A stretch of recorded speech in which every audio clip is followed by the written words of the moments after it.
Министерот Дамјан Манчевски ќе ја намалува администрацијата, но ветува дека откази ќе нема.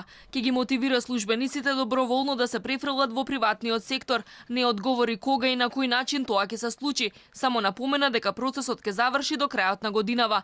На секакви начини службениците ќе се убедувале да се префрлат од државните институции во приватните бизниси, меѓу другото и со повисоки плати.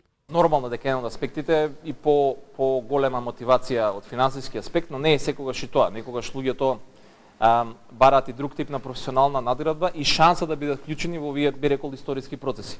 Така што ќе се работи на неколку полиња со кои што ќе се обидеме да привлечеме луѓе. Не зборам, пак велам, само од надвор од институциите. Имаме и капацитет во институциите кои што треба да го изнајдеме и да го ставиме, да го канализираме на вистинско место.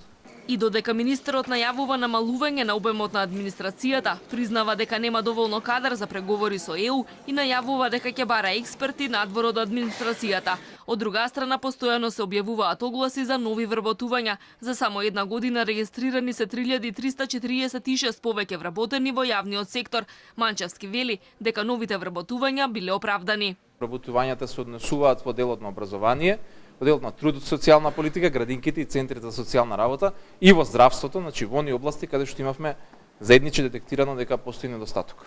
Административците веќе се изјаснија против предлогот да бидат префрлени во стопанството. Протестираа неколку пати, а протестните маршеви ќе ги продолжат и за денот на трудот и по изборите. Бараат повисоки плати, исплата на К15 и во јавниот сектор, бенефициран стаж за шумските полицајци. Револтирани се и вработените во културата кои подолг период преговараа за нивелација на платите, но наместо од март ќе ја добијат по изборите. Според последните податоци, во државните институции работат над 132.000 лица.